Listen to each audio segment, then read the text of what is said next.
بسم اللہ الرحمن الرحیم۔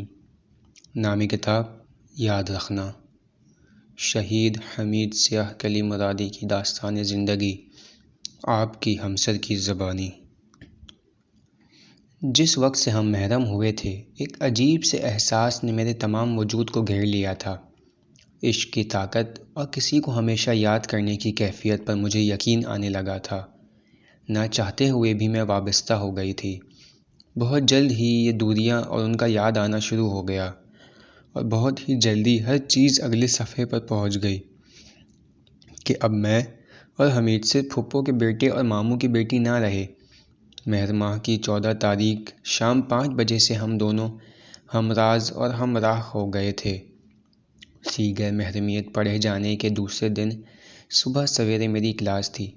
میں نے اپنی دوستوں کے لیے مٹھائی خریدی، اپنی کچھ قریبی دوستوں کو آئس کریم کھانے کے لیے دعوت بھی دی۔ سب نے میری انگوٹھی لی اور ایک ہاتھ سے دوسرے ہاتھ میں ادلا بدلی ہوئی۔ غیر شادی شدہ لڑکیوں نے بھی اپنی انگلی میں پہنی اور ہنس کر کہنے لگی، فرزانہ کا سیدھا ہاتھ ہمارے سروں پر۔ اس قدر چہمک گوئیاں ہوئی کہ اساتذہ بھی سمجھ گئے، اور پھر انہوں نے مبارکباد دی۔ اپنی دوستوں کے مذاق کے باوجود بھی حمید کی یاد نے میرا پیچھا نہیں چھوڑا۔ کل رات خدا حافظی کے فوراً بعد سے مجھے ان کی یاد آ رہی تھی۔ میں سوچ رہی تھی کہ یہ 90 دن کس طرح گزاروں گی۔ خود سے سوچنے لگی کہ یہ کیسا کام کیا۔ نکاح کو مشن کے بعد رکھنا چاہیے تھا تاکہ اتنا وقت ایک دوسرے کی دوری کو تحمل نہ کرنا پڑتا۔ 4 بجے میری آخری کلاس ختم ہونے والی تھی۔ میرا ذہن حمید کی طرف الجھا ہوا تھا اور استاد کی باتوں کی کچھ سمجھ نہیں آ رہی تھی۔ ذہن میں سوچا کہ ابھی تک انہیں ہمدان پہنچ جانا چاہیے تھا۔ وہیں کرسی پر بیٹھے موبائل اپنے بیگ سے نکالا۔ میں چاہتی تھی کہ حمید کا حال دریافت کروں، اور وہ پہلا میسج جو میں نے حمید کو بھیجا، جیسے ہی حمید کا نمبر منتخب کیا، میرے دل کی دھڑکن تیز ہو گئی۔ چند مرتبہ پیغام لکھا اور پھر مٹا دیا۔ ایسے شخص کی مانند ہو گئی تھی جو پہلی بار موبائل استعمال کر رہا ہو۔ موبائل کے کی پیڈ پر میری انگلی ایک جگہ ٹھہر نہیں پا رہی تھی۔ پتہ نہیں کیوں میں الفاظ کے انتخاب میں اس قدر ہچکچا رہی تھی۔ ایک لائن پر مشتمل پیغام لکھنے میں 15 منٹ گزر گئے، اور پھر بالآخر میں نے لکھا، سلام، معذرت چاہتی ہوں، صبح سے کلاس میں تھی، شرمندہ ہوں کہ پوچھ نہیں سکی، آپ خیریت سے پہنچ گئے؟ ایسا لگا کہ حمید ہاتھ میں موبائل لیے میرے پیغام کا ہی انتظار کر رہے تھے۔ 1 منٹ بھی نہیں گزرا تھا کہ ان کا جواب آ گیا، علیکم السلام، آپ کی کلاس کس وقت تک ہے؟ یہ حمید کا پہلا میسج تھا۔ میں نے جواب دیا، کچھ دیر میں ختم ہو جائے گی۔ انہوں نے لکھا، ابھی میں ہمدان کے دوراہے پر ہوں، آپ کو لینے آتا ہوں، گھر چلیں گے۔ میں جانتی تھی کہ حمید کو ابھی ہمدان میں ہونا چاہیے، نہ کہ قزوین میں موجود۔ ہمدان کے دوراہے پر، میں نے آپ سے کہا، یہ بھی ایک شرارت ہوگی کیونکہ انہیں تو صبح سویرے ہمدان جانا تھا۔ یونیورسٹی سے نکلی تو کسی کو نہیں دیکھا۔ اطمینان ہو گیا کہ حمید مذاق کر رہے تھے۔ یونیورسٹی کے داخلی دروازے سے چلتے ہوئے 100 میٹر کا فاصلہ طے کیا ہوگا کہ موٹر بائیک کی آواز نے مجھے اپنی جانب متوجہ کیا۔ جب میں نے غور کیا تو دیکھا کہ خود حمید ہی موٹر بائیک پر مجھے لینے آئے تھے۔ میں نے ان سے پوچھا، کیا آپ مشن پر نہیں گئے تھے؟ اپنی فوجی ٹوپی سر سے اتاری اور بولے، ہماری خوش قسمتی کی وجہ سے مشن کینسل ہو گیا۔ وہ بہت خوش تھے۔ میں خود حمید سے بھی زیادہ خوش تھی۔ ابھی میرے اندر مشن پر جانے کا حوصلہ نہیں تھا، اور وہ بھی ہمارے نکاح کے دوسرے دن۔ یہی چند گھنٹے مجھ پر سخت گزرے تھے۔ چند مہینے حمید کا انتظار کرنا تو بہت دور کی بات تھی۔ جیسی ہی انہوں نے کہا کہ سوار ہو جائیں، چلتے ہیں، میں نے حیرانی سے کہا، آقا حمید، ایسا سوچیے گا بھی نہیں، میں ابھی تک موٹر بائیک پر نہیں بیٹھی ہوں، مجھے ڈر لگتا ہے، میرے بس کی بات نہیں ہے، آپ جائیں، میں ٹیکسی سے آتی ہوں۔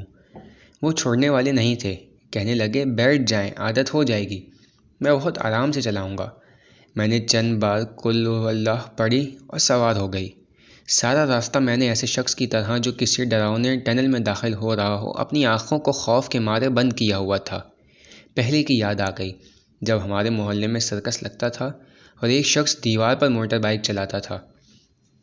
جب تک ہم گھر پہنچے میری آدھی جان باقی تھی۔ پانی کی فوارے کے پاس سے جب گول گھومنا چاہتے تھے تو حمید کی بائک ٹیڑھی ہو گئی اور میری زہرا کی صدا بلند ہوئی۔ میں نے اپنے آپ سے کہا، اب بس ہم زمین پر گرنے ہی والے ہیں اور گاڑیوں کے نیچے آ جائیں گے۔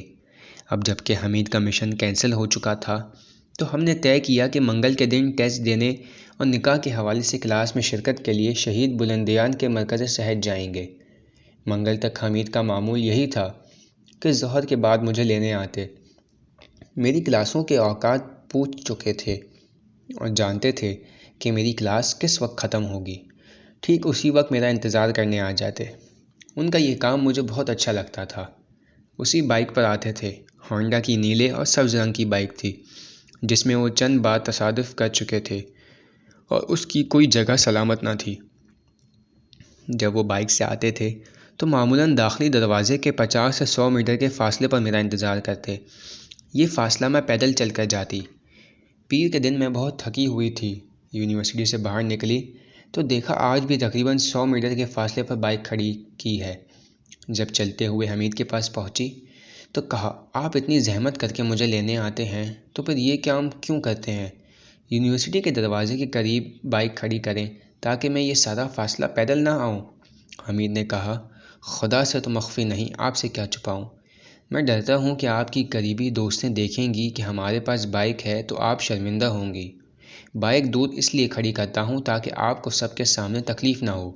میں نے کہا، یہ کیا بات ہوئی؟ دوسروں کی فکر اور یہ کہ وہ کیا کہیں گے کی کوئی اہمیت نہیں ہے۔ اتفاقاً امام زمانہ علیہ السلام کے دوست کی سواری کو سادہ ہونا چاہیے۔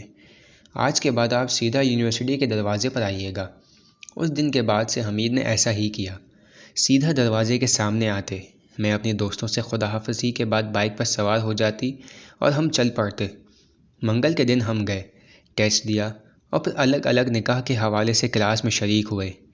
وہ 1 گھنٹہ جب ہم کلاس میں تھے حمید نے چند بار پیغام بھیجا، آپ ٹھیک ہیں نا؟ پیاس تو نہیں لگی؟ بھوک تو نہیں لگی؟ یہاں تک کہ جب ہم ایک دوسرے کے ساتھ نہ ہوتے تب بھی وہ بات کرنے کے لیے بہانوں کی تلاش میں ہوتے۔ کلاس ختم ہوئی تو حمید نے مجھے یونیورسٹی چھوڑا۔ ظہر کے بعد میری 2 کلاسیں تھیں۔ اسی رات آغا مہدی کی شادی تھی جو حمید کی پھپھو کے بیٹے تھے۔ میں اور حمید ایک دوسرے سے پھر مل نہیں سکے کیونکہ صبح سے ٹیسٹ کے لیے مصروف تھے اور بعد میں یونیورسٹی اور شادی کا فنکشن تھا، لہٰذا میں بہت تھک چکی تھی۔ گھر پہنچے تو ہمیشہ سے جلدی مجھے نیند آ گئی۔ صبح اٹھ کر جو موبائل دیکھا تو حمید کے کئی پیغامات آئے ہوئے تھے۔ کیونکہ ہم دونوں کی شادی کے فنکشن کے بعد ملاقات نہیں ہوئی تھی اس لیے انہوں نے میرے لیے بہت سارے پیغامات بھیجے تھے، محبت، فکر اور میرے جواب کے منتظر ہونے کا اظہار کیا تھا۔ لیکن مجھے تو پتہ ہی نہیں چلا تھا۔ پہلے ایک شعر لکھ بھیجا تھا، اگر خوبان کے دل پر نظر کرنا گناہ ہے تو میرے اعمال میں دوسروں کا گناہ بھی لکھ دیں۔ جب میرا کوئی جواب نہ ملا تو پھر اس طرح سے لکھ بھیجا، ہم ان لوگوں کی سلامتی چاہتے ہیں جو ہمارے لیے ابدی ہیں اور ہم ان کی خاطر کچھ بھی نہیں۔ انہوں نے سوچا ہی نہیں تھا کہ میں سو چکی ہوں گی۔ پھر دوبارہ پیغام بھیجا تھا، کس قدر سخت ہے ہم سے بات کرنا بتائیں یا دیوار سے کہیں گر بہتر ہو۔ یعنی بلا واسطہ وہ یہ کہہ رہے تھے کہ اگر دیوار کو بھی اتنے پیغامات بھیجتے تو اس نے جواب دیا ہوتا۔ حمید کو شاعری بہت پسند تھی، خود بھی اشعار کہتے تھے۔ میں جانتی تھی کہ ان پیغامات میں چند اشعار ان کے اپنے ہیں، لیکن میں ابھی تک اپنے احساسات کو زبان پر نہیں لا سکی تھی۔ ایک طرح کا خوف میرے دل میں تھا۔ میں ڈرتی تھی کہ عاشق ہو جاؤں گی اور پھر بہت جلد ہی سب کچھ ختم ہو جائے گا، لیکن اپنی محبت کا برملا اظہار نہیں کر پاتی تھی۔ بعض دفعہ تو میں اپنی محبت کا یکسر انکار کر دیتی۔ مجھے ایسا لگتا تھا کہ اپنی محبت کے اعتراف کے بعد حمید کو کھو دوں گی۔ اتنے سارے پیغامات اور اظہار محبت کے بعد میں نے رسمی سے انداز میں ان کا جواب دیا اور لکھا، میں آپ کی یاد میں ہوں، ابھی بیدار ہوئی ہوں اور کتاب پڑھ رہی ہوں۔ مجھے ایسا لگا کہ انہوں نے میری صد مہری کو محسوس کیا ہو۔ انہوں نے جواب لکھا، کبھی عشق دوری کے غم سے بہتر ہے، مجھے عاشق کر لیا اور کہا کہ صبر کرنا بہتر ہے۔ قرآن میں پڑھا ہے، یعقوب نے مجھے سکھایا ہے، جب تمہارا دلبر قریب نہ ہو تو نابینائی بہتر ہے۔ میری زبان پر سے تالا ہٹنے میں کافی وقت لگا اور پھر اپنے احساسات کا اظہار کر سکی اور حمید کے ساتھ کی عادی ہو سکی۔ نکاح کے پہلے ہفتے اسکارف، لمبی آستین والا لباس اور موزے پہنتی۔ اس نوعیت کی نزدیکی میرے لیے ناآشنا تھی۔ ایسا لگتا تھا جیسے ایک نئی دنیا میں قدم رکھا ہے کہ ابھی تک جس کا تجربہ نہیں کیا تھا۔ یہ سرد مہری اس قدر واضح تھی کہ جب ہم پہلی بار امام زادہ حسین گئے تو حمید نے شکوہ کرتے ہوئے پوچھا، فرزانہ، کیا آپ مجھے پسند نہیں کرتی؟ کیوں اس قدر سنجیدہ اور خشک مزاج ہیں؟ ایک برفیلے پہاڑ کی طرح مجھ سے بالکل بات نہیں کرتی، اپنے احساسات کو ظاہر نہیں کرتی۔ حالانکہ ایسا محسوس کرنے پر وہ حق بجانب تھے، لیکن یہ سننے پر میں واقعاً ٹھٹک گئی۔ حمید، ایسا بالکل بھی نہیں ہے۔ میں نے مشترکہ زندگی کی عمر گزارنے کے لیے آپ کا انتخاب کیا ہے، لیکن مجھے اس بات کا حق دیں، میں خود بہت کوشش کر رہی ہوں کہ آپ کے ساتھ عادی ہو جاؤں، لیکن کچھ وقت لگے گا کہ مجھے اس نئی صورتحال کی عادت ہو جائے۔ امام زادہ میں داخل ہوئی تو پتہ ہی نہیں چلا کہ کس طرح زیارت کی۔ حمید کی باتوں نے مجھے گہری سوچ میں ڈال دیا تھا۔ میرا دل مضطرب تھا۔ زری کے کنارے بیٹھ گئی اور ہاتھوں سے جالی کو تھام لیا۔ بہت روئی۔ میں نہیں چاہتی تھی کہ ایسا برتاؤ کروں۔ خدا سے اور امام کی اس اولاد سے مدد طلب کی۔ میں نہیں چاہتی تھی کہ میری سرد مہری حمید کو ذرا برابر بھی رنجیدہ کرے۔ سب کچھ اتنا پیچیدہ ہو چکا تھا کہ میری امی کو بھی خبر ہو گئی تھی۔ جب ہم گھر پہنچے تو انہوں نے مجھ سے کہا، میری بچی، حمید کے سامنے اسکارف کیوں پہنتی ہو؟ اچھے سے ایک دوسرے کا ہاتھ پکڑا کرو، ایک دوسرے سے نزدیک ہو۔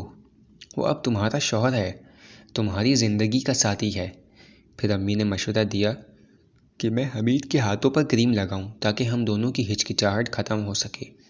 حمید کیونکہ مواصلات کے شعبے میں کام کرتے تھے، اس لیے ان کا زیادہ تر کام خشک اور جنگ میں استعمال ہونے والے تاروں سے تھا۔ انہیں سخت سردی میں مواصلات کے ٹاوروں پر کام کرنا پڑتا اور اسی وجہ سے ان کے ہاتھوں پر کوئی جگہ سلامت نہ تھی۔ جب میں کریم لگا رہی تھی تو ہم دونوں کے ہاتھ کانپ رہے تھے۔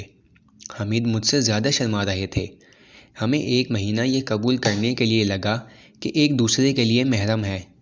یہ پتہ نہیں کون سی بات تھا کہ حمید کے تحفے کا کاغذ تبدیل کر رہی تھی۔ بہت تحمل کیا تھا۔ میں چاہتی تھی کہ حمید کو جو پہلا تحفہ دوں وہ ہمیشہ کے لیے ان کے ذہن میں یادگار رہے۔ انہوں نے گھر کی گھنٹی بجائی تو میں نے جلدی سے ٹیپ اور کینچی کو الماری میں رکھا۔ سیڑھیوں کے نیچے وہ میرا انتظار کر رہے تھے۔ میری ہر کوشش کے باوجود وہ اوپر نہیں ہے۔ میں نے تحفے کو اپنی چادر کے نیچے چھپایا اور نیچے اتر گئی۔ حمید نے کہا، ماما نے آپ کو گھر والوں کے ساتھ کل دوپہر کے کھانے پر مدعو کیا ہے۔ میں اطلاع دینے کے لیے آیا ہوں تاکہ کل کے لیے کوئی اور پروگرام طے نہ کریں۔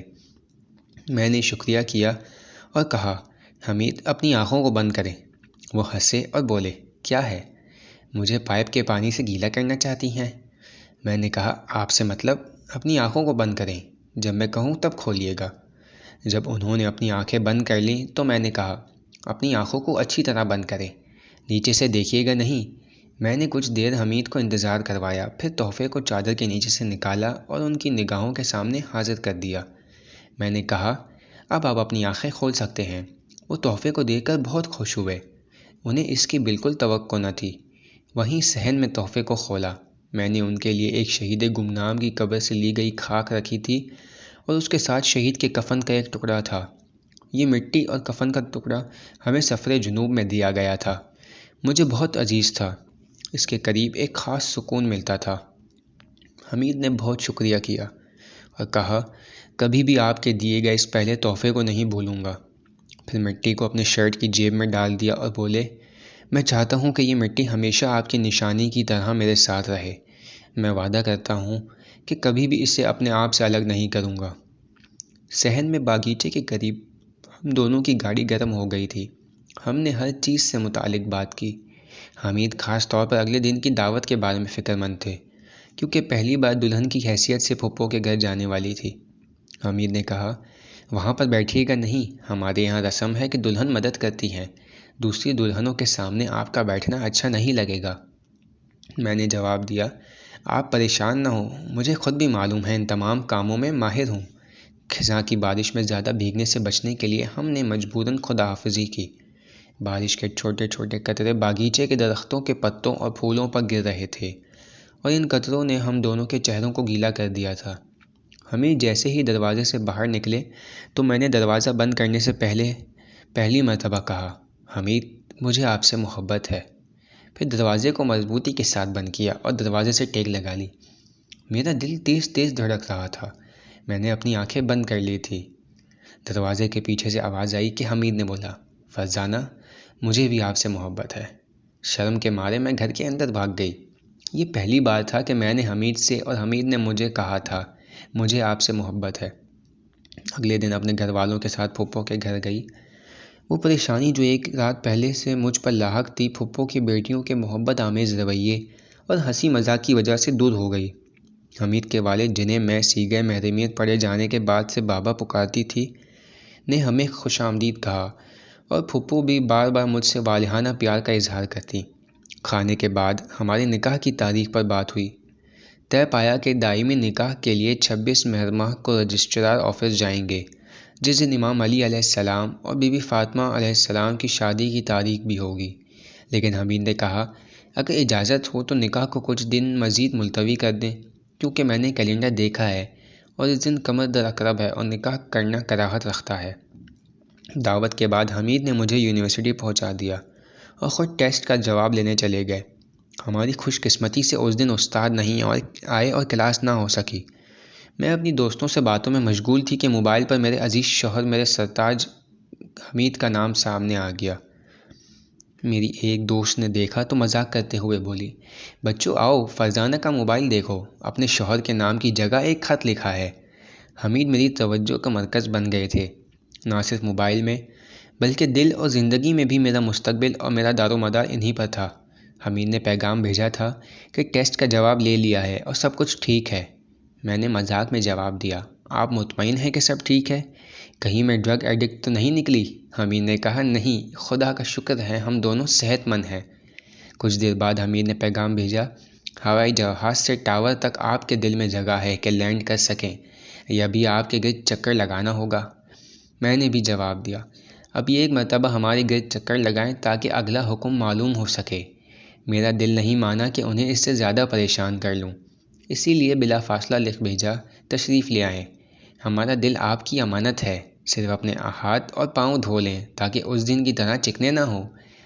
انہی چیزوں کی وجہ سے وہ مجھے نرس صاحبہ کہتے تھے، کیونکہ میں میڈیکل یونیورسٹی کی طالبہ تھی اور ان چیزوں سے متعلق بہت حساس تھی۔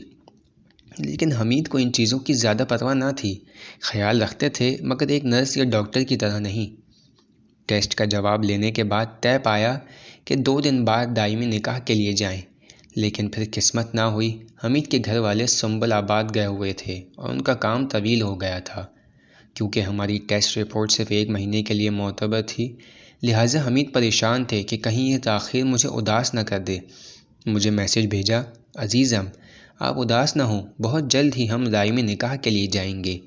میں نے اسی وقت کیلنڈر دیکھا اور حمید کو پیغام بھیجا، 10 آبان جب امام علی نقی الہادی کا روز ولادت ہے، اس دن نکاح کے لیے جانے پر آپ کی کیا رائے ہے؟